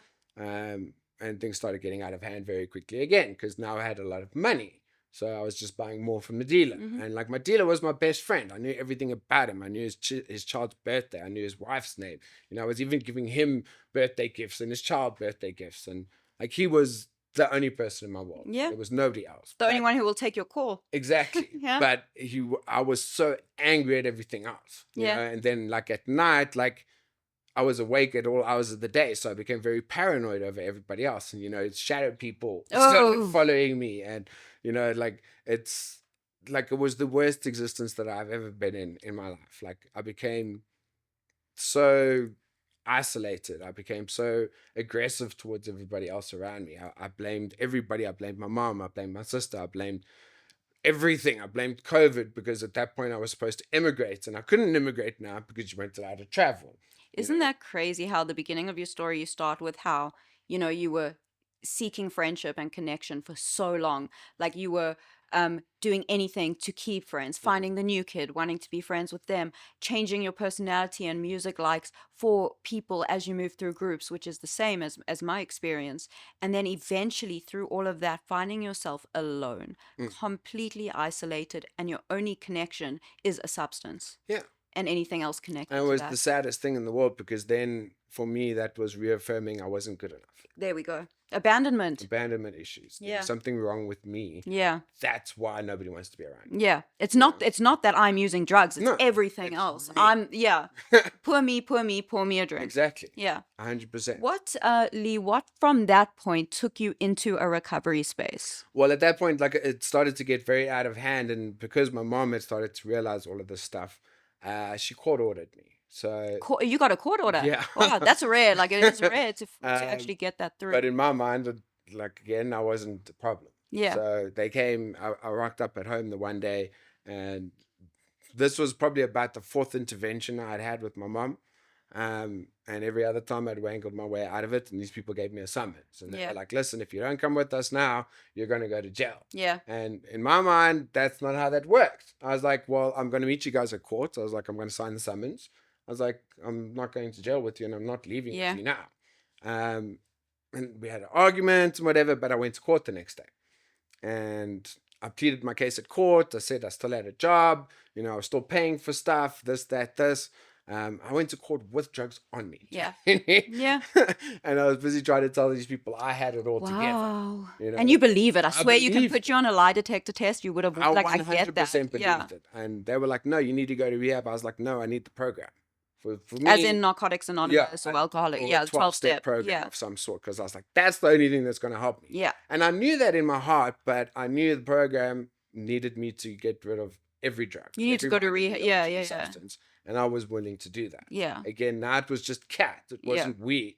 It was just. It was just that. I could just needed to get off of that. And I tried to plead my case to the magistrate, and I said, I already told her I was a part of this program. Yeah. You know, so she was like, no, you need to provide evidence. So I took my previous step work from years before. I took my previous tags from years before. And I was like, here's the proof as to why. With his little key rings to a magistrate. And she was like, what is this? She's like, this isn't evidence. I was like, well, I can't give you anything else. Anonymous. I was like, if you sentence me to meetings, because I had this view of it being in the movies, you know, where you get sentenced to 90 meetings or whatever, you have to sign it. I was like, if you do that, I can go to the meetings and I can get the chairperson to sign it. And this was my route out of it all. And I was like, I'm already going to meetings. So she gave me the benefit of a doubt. She was like, okay, you can, a benefit of a doubt to prove my case. Yeah. She didn't let me off. And the social worker and my family and the prosecutor all lost their shit. And they were like, no, we don't trust him. He's going to do this, this, this, this. So she was like, no, I'm going to put you into custody of the treatment center while the social worker goes to try and prove your stuff. Got you. I tried to get very angry and she told me to shut up. And she was like, that's my ruling. I was like, fuck. And so I got put into custody of the treatment center and I was supposed to come back in like 3 or 4 days. Yeah. And I remember I have drugs on me. Yeah. So I went to the treatment center crazy, with drugs on me. Yeah. And I was like, I'd been in treatment centers before. I knew they were going to search me, they were going to test me, they were going to do all of this stuff. So I was like, what the fuck am I going to do now? But weirdly, I ended up in a situation where I was by myself. So I went to the bathroom at a rehab, Oh my cut God. lines on the table, on the toilet, Oh. hit as much as I could, and then flushed the rest. So, yeah. Obviously got tested. Mm. It came up with a bunch of stuff. Obviously, meth is one of the things they use to cut cat. Cat is, methcathinone. Yeah, so that came up. Yeah, and then I started to, I don't know. I was reading the big book of Alcoholics Anonymous whilst I was at treatment. And in the first part of the big books of Alcoholics Anonymous, there's a part called the doctor's opinion. And the doctor's opinion is that people of a certain character, rehabs or asylums won't help them. They need a spiritual awakening of some sorts because you have a threefold disease and this and that. So in my mind, this was the perfect thing for me to take to court. That you need a spiritual awakening. I need a spiritual awakening. must This was a that. doctor Yeah. who had now written this. Yeah. And, he knew better than the social worker. So I literally went to court the next time with the big book. Oh my God. And I was going to use the doctor's opinion as to a reason why I didn't need to go to rehab. I needed the program. Fortunately, by God's grace, my lawyer didn't rock up that time. So it got postponed again. And then by the time the third time came, I said to the lady at the rehab, like, I'm done fighting. Wow. Like, I knew at that point there was no way of me getting out of this because I tested positive. So there went my excuse that I wasn't on drugs and was part of the program. The only thing that I realized I could do was get sentenced to a different rehab, not the one I was at. And I was like, I like the one that I'm at. So I went there the third time, and I was supposed to get sentenced to 6 months. They sentenced me to 12. So I got very angry again. But it was the best thing that's ever happened to me. Wow. It was the absolute best thing that's ever happened to me because I did the first month, obviously, in primary treatment, and then I went to a long-term treatment facility. And the people that I met there were incredible. The counselor that I had there was unbelievable. To this day, still half of the stuff that he says still comes up for me. Yeah. He was the first person to recognize that I was codependent. He was like, listen, a lot of the stuff you're talking about in the friendships that you were in and the way that you handled yourself, they exhibit a lot of codependent traits, because I also try to, one of the codependency traits is like I offer unwarranted advice. Yeah. Because I believe that I know better than other people. I know how you should live your life. I can control. 100%.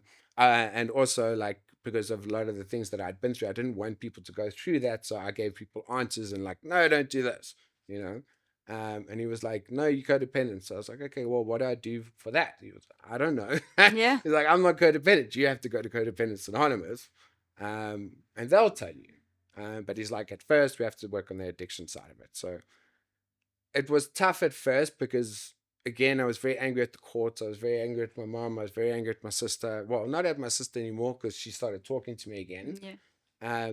But I was very angry that I was in this situation. And yeah, it took me a while to actually get through everything. But working the steps was one of the most beautiful things that I've ever done. Yeah. Like I said, at first, it wasn't really the powerlessness that I focused on. It was the unmanageability. Because I was like, okay, my life is pretty unmanageable. I had a lot of a lot of instances where I'd run into cops and got away with it, and gone straight back to the dealer. Yeah. Yeah. Like, there was a lot of unmanageability in my life, with selling the car, with everything, that I had to look at. And I was like, okay, I can understand that. And then I started to look at the powerlessness connected to that. Like, why couldn't I stop myself from going to the dealer? I remember fighting with myself on the way to the dealer. Like, you don't have to pick up today, Liam. But it was just thoughts in my head. Like, on the way there, I was like in autopilot mode. Yeah. I remembered crying just before I started using it, being like,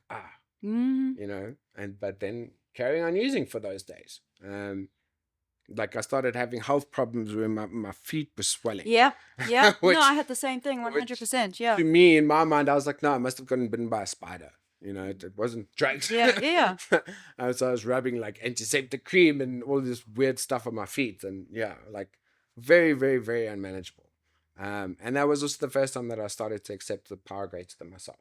Yeah. Because my counselor helped me a lot with that. And I even said to him, my biggest fear was being alone. Like, because everybody's always left, and because I've left abandoned, like, that's my biggest fear is like, even when I was around certain groups, I felt alone. So accepting a power greater than myself was really a game changer to me, because then I was never alone anymore. It was the first time that I actually never felt alone. That's beautiful. It was incredible. That's beautiful.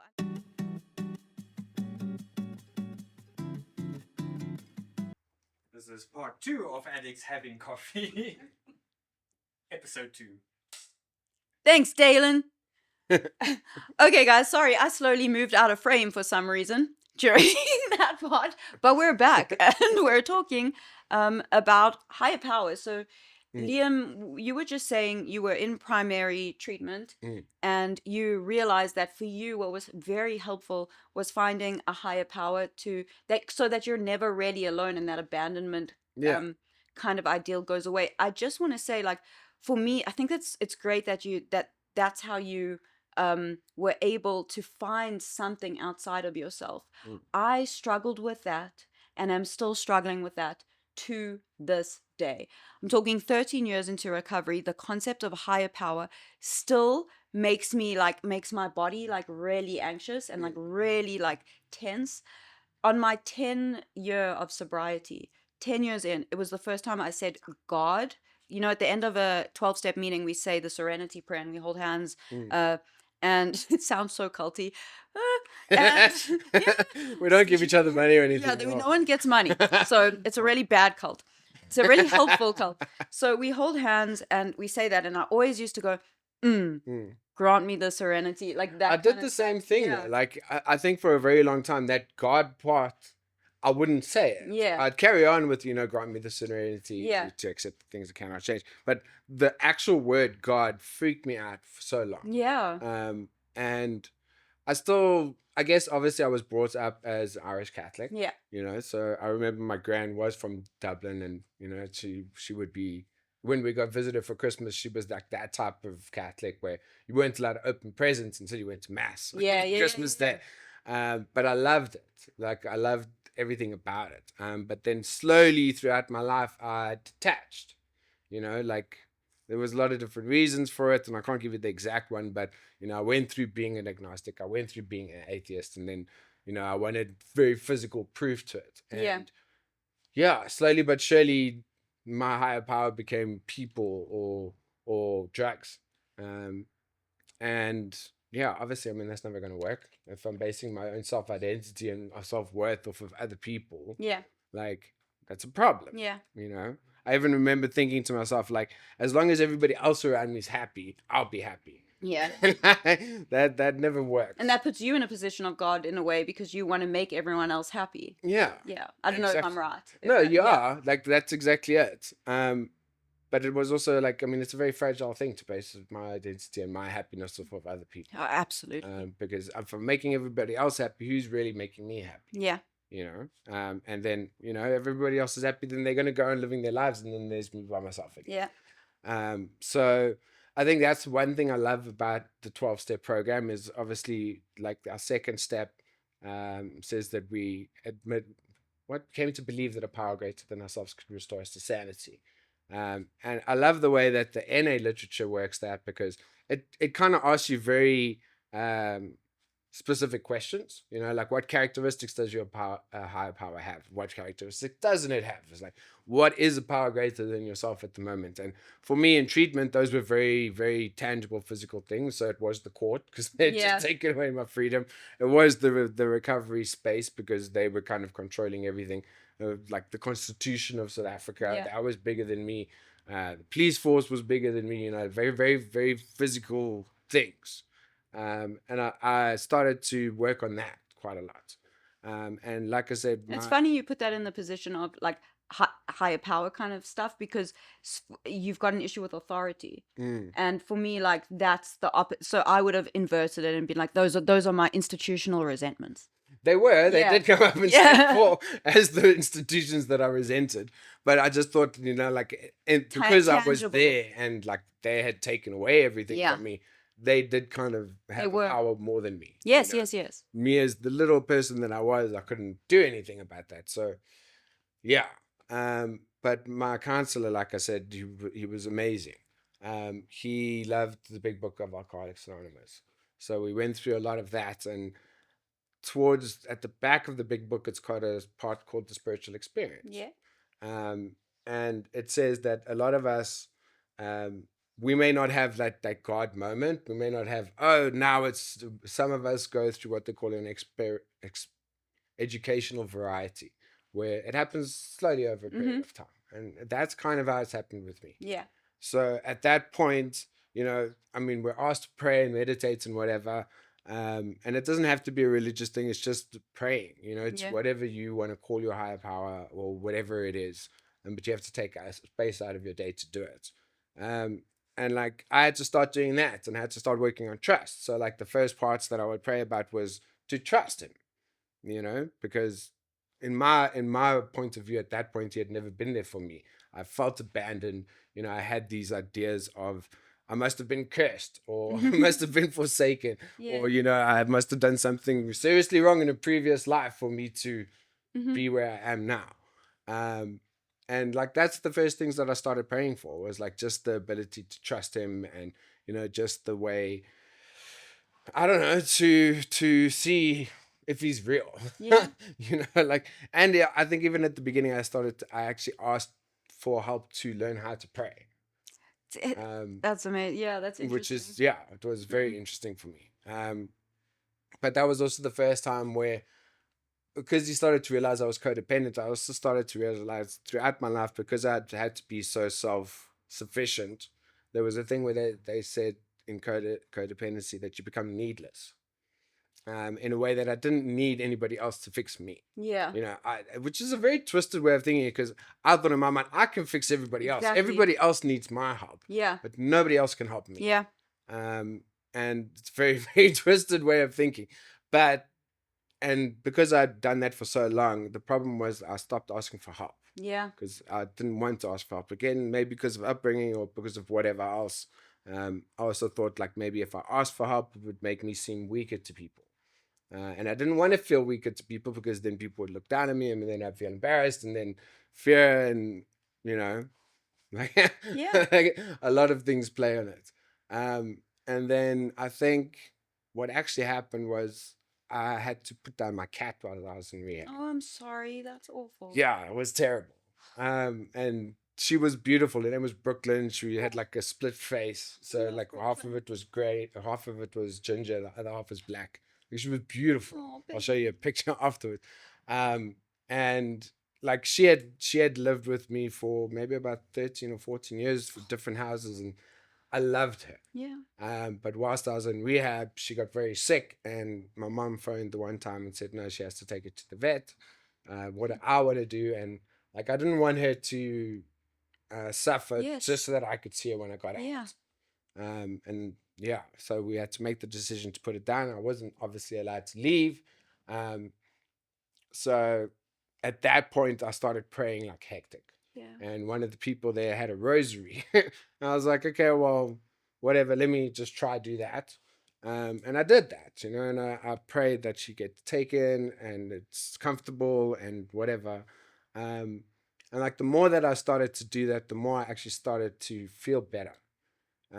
Then I started to ask for help with whatever issues I was going through, and then all of a sudden they would come up in group therapy, like whatever I was going through, and then I had to actually make a conscious decision at that point. Okay, well, now's the time to talk about whatever it is.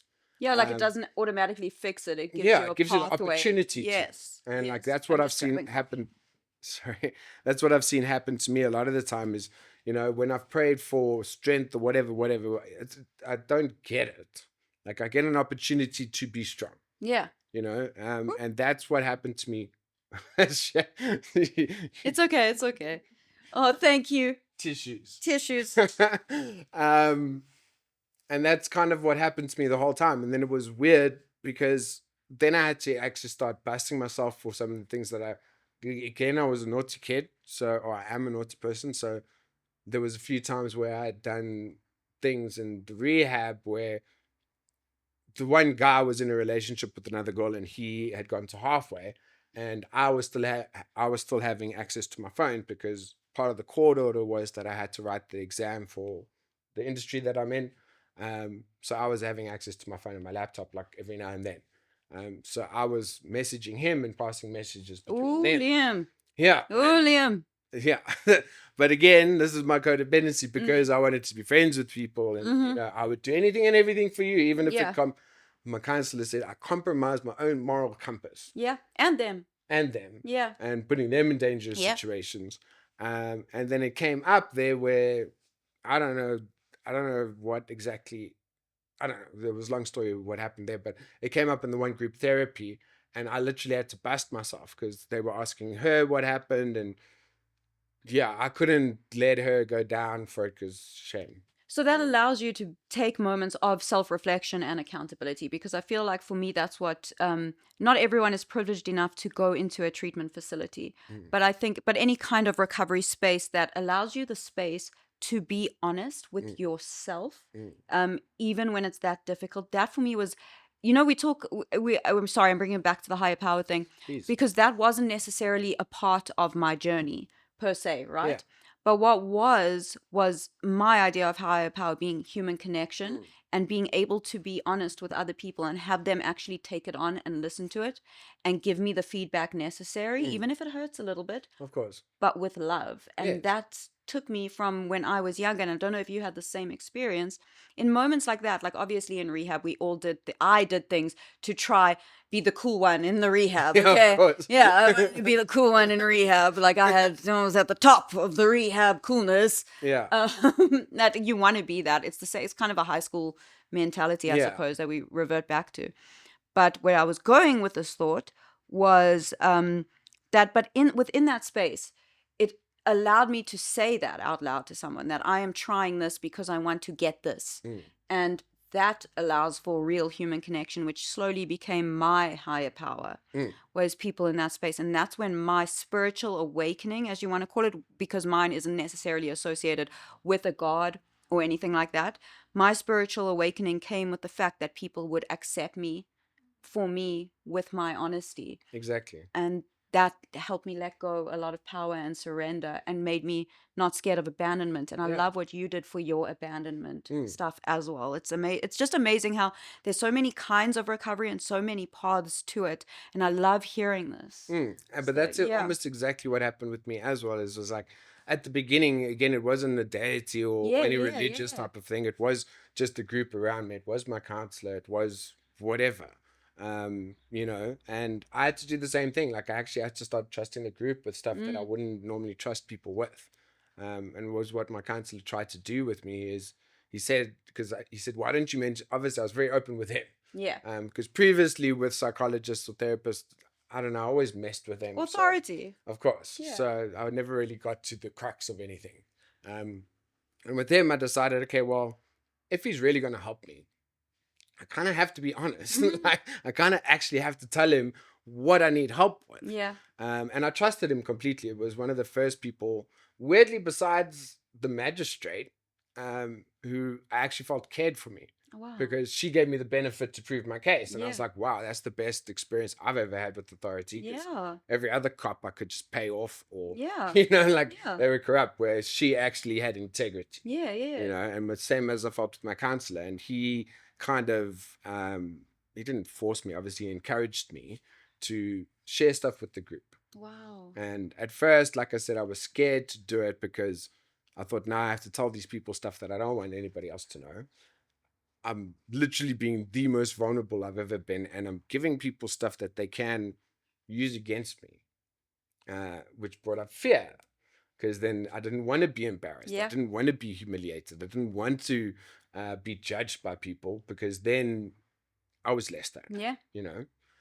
So those were my first experiences with that, and like the more that I started to do that, the better I felt, and the more connected I felt. And like that was it, is I started to make more genuine connections with people. And like I still even said to him, like my biggest worry was that I was going to lose a lot of friends. And he was like, you probably are. But he's like, once you start becoming more authentic with yourself, more genuine, and I think that people will gravitate towards you. And that's probably And that's what happened. exactly what happened. Yeah. Like, yes, certain people left, and that's okay. Like, I still don't even blame them for it. You know, like I wish them all the best. It just, obviously our friendship wasn't what either of us thought it was. Yeah. And the people that have come into my life now, like, are way more, like, I mean, yourself and even Oratile, like, and maybe some of the other people once we get to know each other. But like, even, I mean, you've had John on here, you've had Utz on here, like, those are some of the greatest people that I've ever met in my life, and people that actually genuinely care. Yeah. There's a lot of other people that have come in, and like, it's been such a rewarding experience, because I've had to literally try and change everything about myself. Yeah. Which was difficult at first, because he said that, like, I intellectualized a lot of stuff, and also I had to learn how to ask for help, which is still difficult. I think he gave me a JFT for like 3 months, where I had to every day ask for help. Yeah. And write down what I asked for help for, and write down what people's answers were, and like, JFT means just for today. Yeah. So it was something that you say at the beginning of every day, or at the beginning of every group, to kind of, like, you know, get it into your head. And sorry. No, it's fine. I just want to touch on one thing, because I think it's so important. Is you said you had to change everything about yourself, right? I look at it like, for me, I went through recovery. I mean, addiction, or even pre-addiction, pretending to be someone else. So I never actually got the opportunity to get to know me. Exactly. And in recovery, it's like I slowly got reintroduced to myself. Yeah. You know, and this person I buried, I never had the opportunity. I never let that person actually exist. Ever. Never. 100%. And like, that was it. And it's like you say, like, I didn't know who I was. Yeah. Why was I scared of changing that person? Yeah. And yeah, like, I had to also, I mean, they give you a bunch of assignments and stuff, but the one assignment that always stuck out for me was called the King Baby assignment. And it starts to talk about an inner child. And that started to relate a lot to me, because then I was like, okay, well, that ties in a lot to the codependency, and, you know, not getting love and affection for when I needed it or whatever. And once I started to look at that, like, then it was like, okay, I do have this frightened, scared little child inside of me. I didn't want to do the assignment, because then I had to admit that I was a king baby. You know, What's it called? King Baby. King baby. Yeah. And yeah, I didn't want to admit I was a baby, because then people would laugh at me, you know, and I didn't want that. But I had to look at it, and turns out, yeah, I was. Like, I exhibited a lot of different aspects of this king baby, which is basically, like I said, you had a child inside of you that didn't get any love or care or whatever. And that's why you were acting out a lot of the time. That's so interesting. It really was. Yeah. It was like such an eye-opening thing. And then I actually had to start taking care of this little child, you know, and I actually had to write a letter to myself, and it was a beautiful experience for me, because, like, I had to acknowledge everything that I've gone through or that's happened to me, and then also make a promise to myself that I'm never going to abandon you. Oh, you're going to nurture that. Yeah, part. I have to take care of that child, because I can't give that responsibility to somebody else. Oh, I love that. Like, you have to learn how to love yourself. And it's so, and with community, for me, that's where I was able to learn to love myself again. Exactly. You know? Exactly. The recovery process for you, take us through how everything changed, and like where you find yourself now. Yeah. Like what has that been like? It's been incredible. Like you say, having to figure out parts of myself and figure out actually what I like. It's been such an interesting, scary thing to do, but it's been so rewarding, because, like, you have to put yourself out there, obviously, and go and do a bunch of, I think that's even one of the first things we did. We went to a museum. We did. We went to an art gallery. Which is stuff that I actually realized I love doing. Like, I love going to art galleries. I like reading poetry, you know. I like listening to classical music or jazz music, you know. I like lots of different things, but I have to actually explore that. Yeah. You know, and even, like, I think we both, and it's like that was a very weird way that happened, because we were just in a WhatsApp group, and we were like, oh yeah, we like to go to museums. Oh, I want to go to a museum. Let's go to it together. Yeah. You know, and that's how you build connections with people. It's even after meetings, you can go for coffee with people, you know, and do fellowship and meet people that most likely are going to become very good friends of yours. Yeah, and also learn who I don't necessarily connect with this person, but that's It's okay. okay. Like similarities rather than the 100%. differences. Exactly. It does open that path up. That was something that also steps helped Yeah. me with, because you have to start realizing what your shortcomings and your character defects and stuff, and like parts of those was also me judging other people's beliefs, Yeah. and that would lead me into arguments or confrontations, and I know better than you and blah blah blah.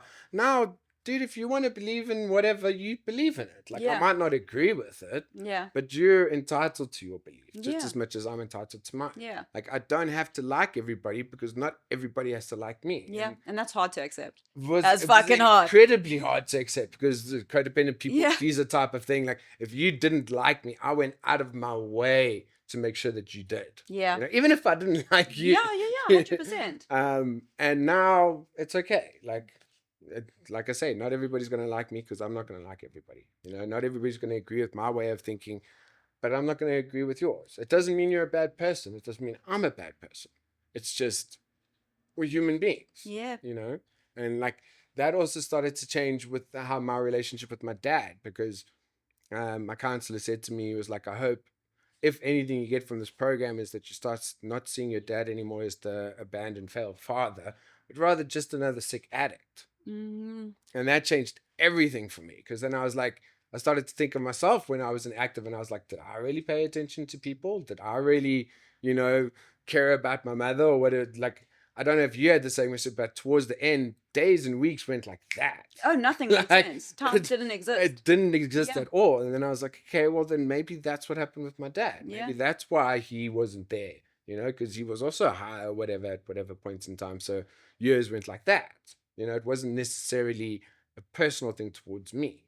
And then when I started to think of that, then me and him rekindled our relationship, and That's cool. now we speak often, which is awesome, because I've also started to appreciate the time that I have in this world. I love that. We don't have a lot of time left, and I've realized how much time I wasted. So now I try to be present as much as I can in everything that I do. I'm grateful for every little moment that I spend with people. But I guess the biggest thing that I can, like,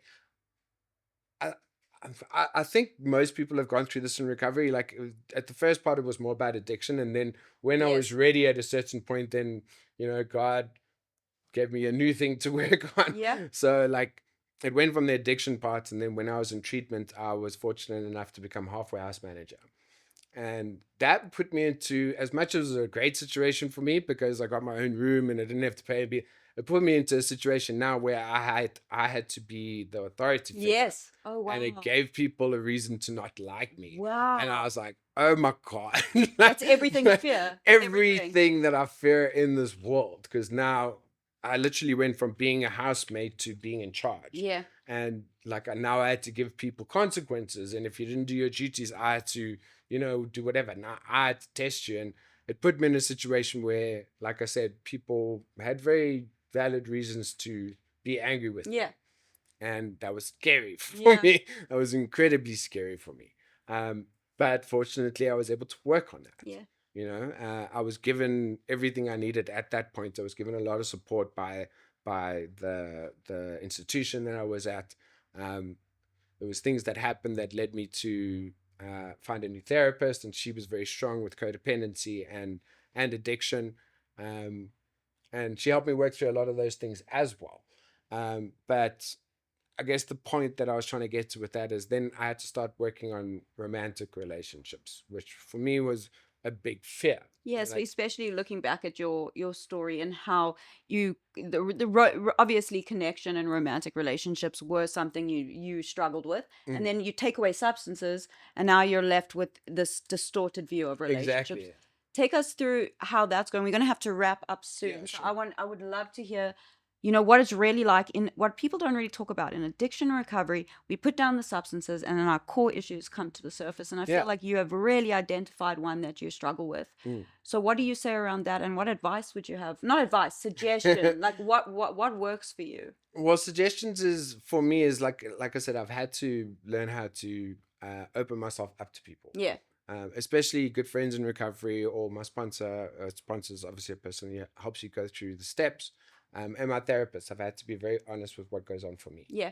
And like I've had to realize what my biggest problems are, and like I said, for me, it's fear. Like, Yeah.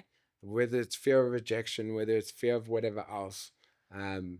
It's been a rough ride.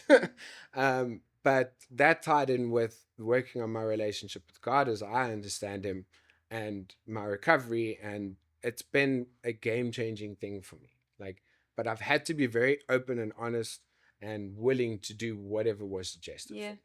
for me. Not think that I know better than other people. Actually, start to realize my patterns and behaviors, because putting down the drugs, as much as it is difficult at first, that's not the hardest Yeah. part of it. I agree. The hardest part is actually learning how to live a life clean and sober. Yeah. Without numbing. Without numbing the pain, with actually feeling whatever the hell Yeah. you're going through. Mm. And then that part's scary because, we go through things, whether it's heartbreak, whether it's like I went through something recently where this girl was probably everything I could have ever asked for in a person. And things changed and whatever, and that's fine. And we had to go our separate ways. And I used to be in a situation where that would have broke me. Yeah. And then I would have again tried to change everything that about myself to get it back. Yeah. Whereas this time, like again, I'm grateful for the time that I got to experience with that. I was grateful for the experiences that I had with her. Like, I wish her all the best, and I hope she finds the happiness that she deserves in her life. And like it's changed the way that I think about everything. Now I can actually hold space for grief and hold space for gratitude. That's beautiful. And like it's like but you have to feel those things. Yeah. And you have to journal, and you have to pray about it, and you have to meditate. Meditation is I can't. I've tried. I can't, Liam. I have to try. I actually have to really try. like, let me tell you, meditation for me has been a game changer. And it doesn't have to be how you think of it, like you're sitting down in your yoga position. Meditation could be anything. It can be breath work. It can be listening to music. It can be going for walks. It can be whatever works for you. That's the beautiful thing about this program, is there's no one fits all type of thing. Exactly. It's whatever works for you. And run with that and see what happens. Because for me, when I did that, it progressed. Yeah. Like addiction progressed, recovery progresses.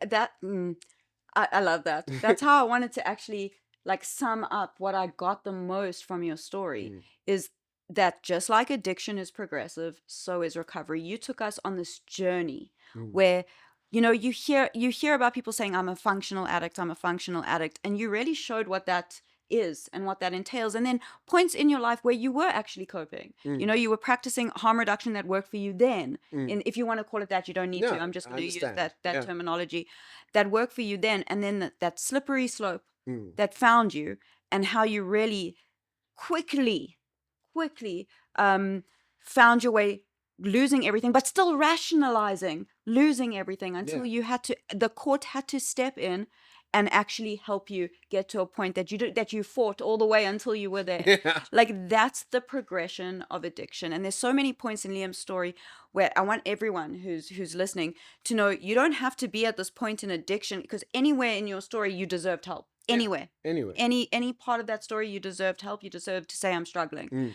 You don't have to get to a point where you are locked in a room and you are pawning things and you are harming yourself and other people. Well, you are harming yourself regardless, sorry. Where you're not living that like life you see in the films to be able to say, hey, I need help and I have a problem. You can stop it before then, and you don't need to get to that point to prove you have a problem.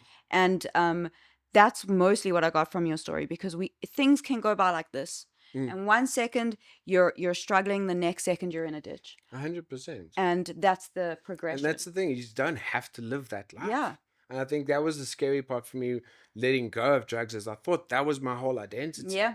I thought my whole identity was being high. I thought my whole identity was being a stoner or whatever it was. Yeah. And, like, that's not life. Yeah. Well, for me it wasn't. Yes, maybe it'd be for some people. Yeah. But for me, it didn't work. Like, Yeah. this life is beautiful and we can have such cool experiences, and I don't have to be high to experience it. Yeah. I don't have to be drunk to experience it. And like, the things that this world has to offer you and us are beautiful. They're Truly. absolutely beautiful. Yeah. And I'm so grateful for this program and the people that I met and this opportunity, because, you know, like, I really appreciate the life that I've been given, and I'm so grateful for it. And like, I'm so excited to see what's going to happen with the rest of my life, which is completely different to where I was, because I was welcoming death. You Yeah. know, like, I didn't know where it was going to come from, but I wanted it to come quite quickly. Whereas now I'm excited to see what the world has to offer me, and the doors that have opened up for me in recovery has been beautiful. And I think at whatever point, when I'm ready to face certain things, then that's okay. Now I face that. Yes. You know, now I'm getting to move down to Cape Town and start a new opportunity there, which is going to be amazing. And there's the fellowship there for me. You know, I've already gone to meetings and people welcomed me exactly the same way that they did here. Yeah. Like, little slight differences in the way they do things, but that's fine. The people are still the same. Yeah. And like, I think, you know, there's so much suffering and so much darkness in this world that I can understand why people lean towards Yeah. numbing it. It's understandable. You know, there's a lot of trauma that people didn't deserve. Yes. But there's no reason for us to grow from that, not to grow from that. Not to grow from that, absolutely. You know, it's about growing or die. Yeah. So I'm so glad you chose to grow, Liam. I'm really glad you chose to grow. And thank you for sharing so honestly and vulnerably with us. And really, thank you for taking us through that progression. And I look forward to witnessing the progression of your recovery every single day. thank you. And thank you for being here. Well, And thank I you. need to look into codependency. So thank you so much. Liam. I want to Thank give you a so hug, much. bro. Definitely. Thank you so much, bro. I really appreciate it. And thank you, everybody who tuned in, and everybody for having such a cool venue. Yeah, we I love really you appreciate it. guys. And one more thing, we do recover. We do recover. Woo! Thanks, guys.